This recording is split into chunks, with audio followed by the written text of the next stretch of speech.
AVP 24 news पर वक्त हो गया है दिन भर की 10 बड़ी खबरों का। भारत के प्रधानमंत्री ने आज भारत और बांग्लादेश के बीच फेनी नदी पर बने सेतु पुल का उद्घाटन किया। मैत्री सेतु दोनों देशों के मध्य बढ़ते द्विपक्षीय संबंधों को और मजबूत करने का प्रतीक बताया जा रहा है। प्रधानमंत्री ने वीडियो कॉन्फ्रेंसिंग के माध्यम से इसका उद्घाटन किया। इस दौरान त्रिपुरा में कई बुनियादी ढांचे का शिलान्यास और कई परियोजनाओं का उद्घाटन भी किया गया। एक बयान के अनुसार राष्ट्रीय राजमार्ग और बुनियादी ढांचा विकास निगम लिमिटेड द्वारा 133 करोड़ रुपए की परियोजना लागत से पूरा किया गया है। यह पुल भारत में सबरूम को बांग्लादेश के रामगढ़ से जोड़ता है। यह पुल 1.9 किलोमीटर लंबा है। दोनों देशों के बीच माल और यात्रियों की आवाजाही को आसान करने के लिए यह पुल काफी महत्वपूर्ण बताया जा रहा है। पूर्वोत्तर राज्यों के उत्पादों के लिए नए बाजार के अवसर भी इस पुल के जरिए आसानी से मिल सकेंगे। यह परियोजना भारतीय भूमि पत्तन प्राधिकरण द्वारा लगभग 232 करोड़ रुपए की आधुनिक लागत से बनाई जा रही है। इसके साथ ही प्रधानमंत्री पुराने मोटर स्टैंड में मल्टी लेवल पार्किंग और वाणिज्य परिसर के विकास के लिए आधारशिला रखेंगे। इसे लगभग 200 करोड़ रुपए की लागत से विकसित किया जाएगा।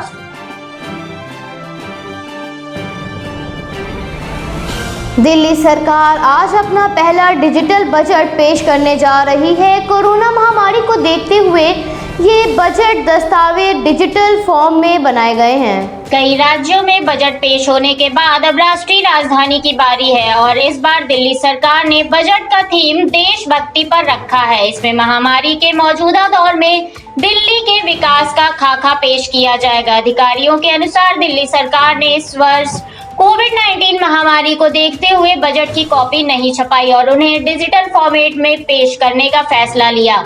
सदन में बजट पेश होने के बाद लोगों को तुरंत बजट की सॉफ्ट कॉपी उपलब्ध कराई जाएगी। सूत्रों के अनुसार इस बार दिल्ली सरकार देशभक्ति पर बजट पेश करने जा रही है, जिसमें आजादी के 75 वर्षगांठ से पहले 1 साल तक चलने वाले कार्यक्रमों के लिए विशेष बजट का प्रावधान दिया गया है। वहीं सैनिक स्कूलों पर भी दिल्ली सरकार ने विशेष ध्यान दिया है। तो वहीं आजादी के 100 वर्ष का खाका भी बजट में दिल्ली सरकार ने शामिल किया है।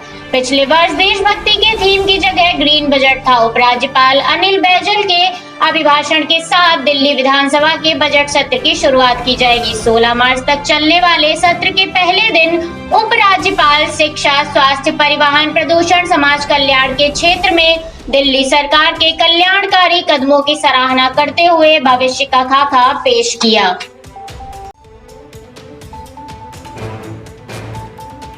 कृषि कानून के विरोध में चल रहे प्रदर्शन पर ब्रिटेन की संसद में चर्चा हुई, जिस पर भारत ने कड़ी आपत्ति जताई है।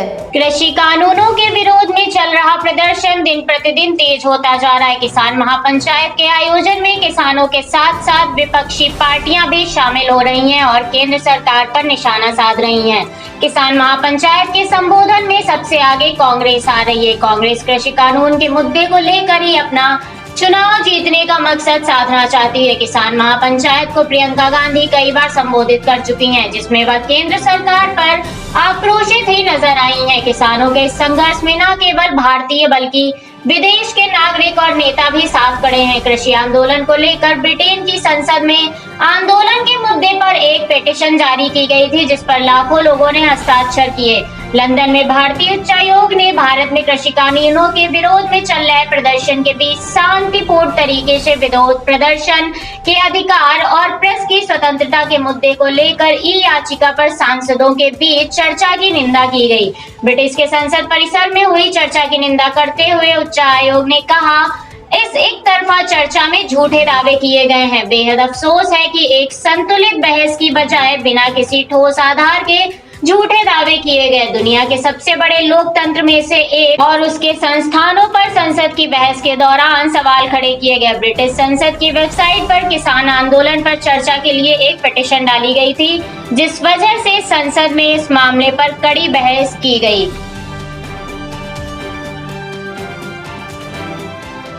कांग्रेस भारत की सबसे बड़ी विपक्षी पार्टियों में से एक है। कांग्रेस के नेता आए दिन मोदी सरकार पर देश में चल रहे विभिन्न मुद्दों को लेकर हमलावर रुख अपनाए हुए नजर आते हैं, लेकिन इस समय शायद पार्टी बुरे दौर से गुजर रही है।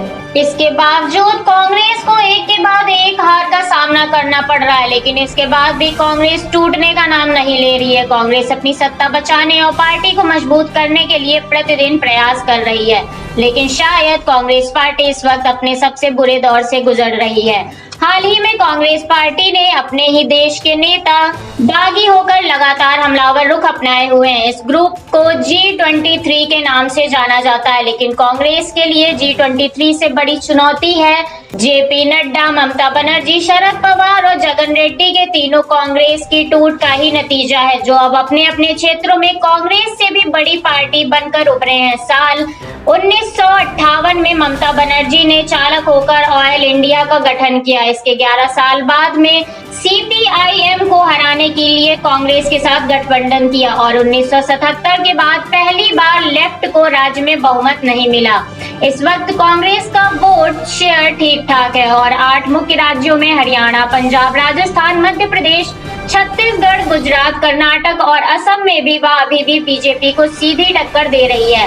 हालांकि सूची में हिमाचल प्रदेश और पूर्वोत्तर के छोटे राज्य नहीं है, लेकिन 3 बड़े राज्य पश्चिम बंगाल में TMC, मध्य प्रदेश में YSR कांग्रेस जैसी मुख्य पार्टियां क्योंकि कांग्रेस से अलग होकर ही बनी हैं, अब बीजेपी के लिए चुनौती बन रही है। इन राज्यों के लिए चुनावी संघर्ष देखा जाए तो कांग्रेस यहां अपने ही लोगों से लड़ती नजर आ रही है। इन 3 राज्यों में देश की 540 लोकसभा सीटों में से 115 सीटें हैं।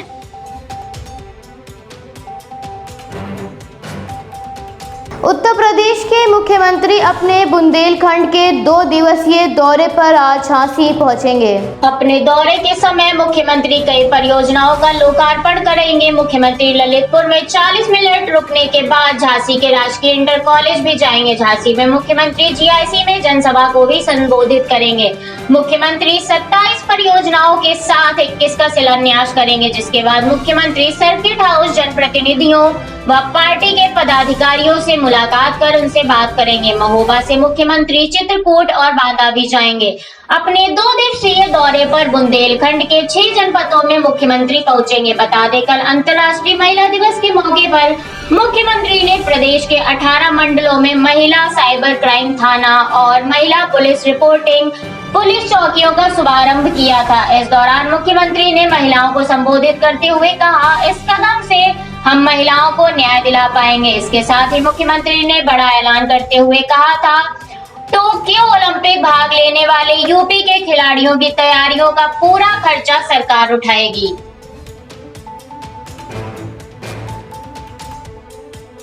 नई दिल्ली में स्थित इजरायली दूतावास के पास 29 जनवरी को हुए संदिग्ध विस्फोट का हवाला देते हुए ईरानी दूतावास ने एक बयान में कहा, ईरान पर निराधार और अपमानजनक आरोप लगाए जा रहे हैं। ईरान ने कहा, दूतावास उस हर कृत्य की कड़ी निंदा करता है जो डर पैदा करता है और सुरक्षा में व्यवधान डालता है और साथ ही बेगुनाह लोगों के जान माल को खतरे में डालता है।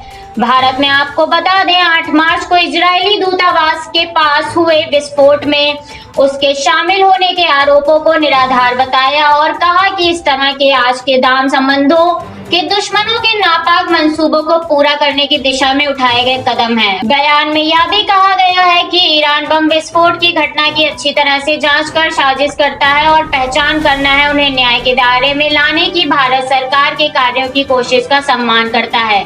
पुरानी दूतावास ने कहा है कि ईरान के अधिकारियों ने ईरान के स्थान पर जाने वाली संख्या को सामने लाने के लिए भारतीय दोस्तों के साथ हमेशा सहयोग करने की इच्छा जाहिर की।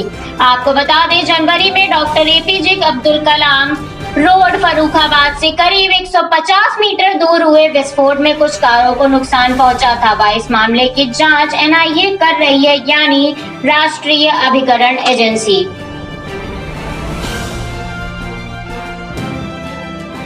कोलकाता में ट्रेड रोड इलाके में स्थित एक इमारत की 13वीं मंजिल पर सोमवार की शाम को अचानक आग लग गई, जिसमें 9 लोगों की मौत हो गई।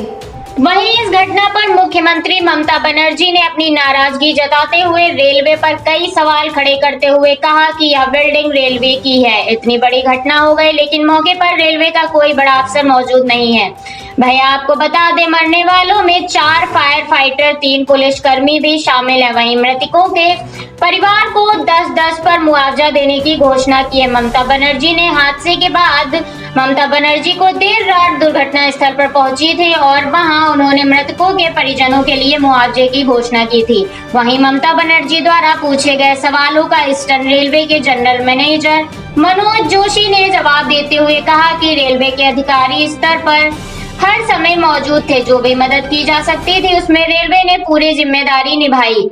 हो सकता है कि ऐसा कोई लक्ष्य था जो कि अचानक उपलब्ध नहीं कराया गया हो, लेकिन रेलवे के स्टाफ मेंबर मौके पर मौजूद थे जिन्हें भारत की पूरी जानकारी है। आपको बता दें, इस इमारत में ईस्टर्न रेलवे का कार्यालय भी था, जिसकी वजह से पूर्वी भारत में टिकट बुकिंग की सेवा प्रभावित हुई है। आपके कारण पैसेंजर रिजर्वेशन सबसे इसका सर्वर ठप हो गया। सर्वर होने की वजह से पूर्वी भारत में कंप्यूटराइज्ड टिकट बुकिंग पर असर पड़ा है। वहीं इस घटना पर प्रधानमंत्री मोदी ने दुख जताया और ट्वीट किया है कि कोलकाता की इमारत में लगी आग में मरने वालों की खबर सुनकर दुखी हूँ। मृतकों के परिजनों के साथ नई संवेदनाएं हैं, साथ ही उनके जल्द ठीक होने की कामना करता हूँ।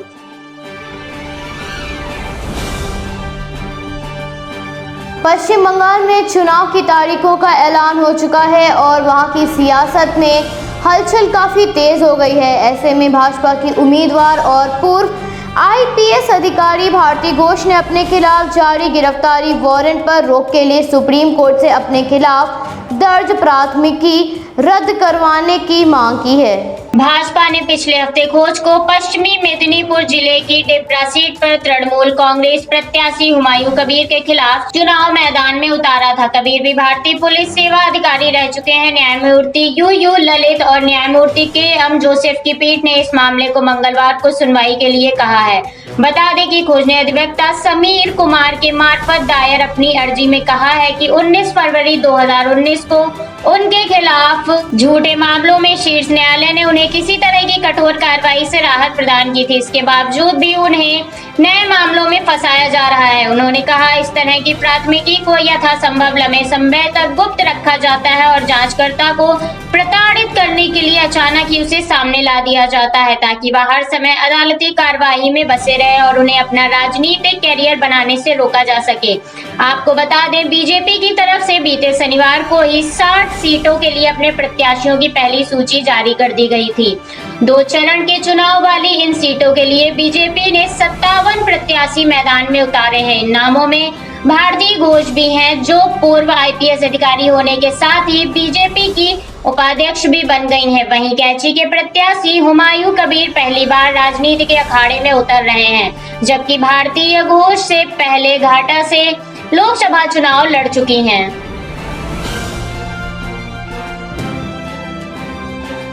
भारत में कोरोना के मामलों में आज भारी गिरावट दर्ज की गई है। पिछले 24 घंटों में कोरोना के 15,388 मामले सामने आए हैं। कोरोना संक्रमण का कहर पिछले वर्ष से बना हुआ है। पिछले कई हफ्तों से लगातार मामलों में बढ़ोतरी के बाद आज आंकड़ों में थोड़ी राहत देखने को मिली है। केंद्रीय स्वास्थ्य मंत्रालय से प्राप्त जानकारी के अनुसार इस महामारी से पिछले 24 घंटे में 77 लोगों की मृत्यु हुई है, तो वहीं 16,596 लोगों ने इस महामारी को मात दी है, जिसके बाद स्वस्थ होने वाले लोगों की संख्या लगभग 1,89,09,000 के पार पहुंच गई है। तो वहीं जान गंवाने वाले लोगों की संख्या लगभग 1,57,000 के पार है। इस महामारी से लगभग अब तक 1,12,44,700 के पार लोग ग्रस्त हो चुके हैं। इस समय भारत में सक्रिय मामलों की संख्या 1,87,462 है।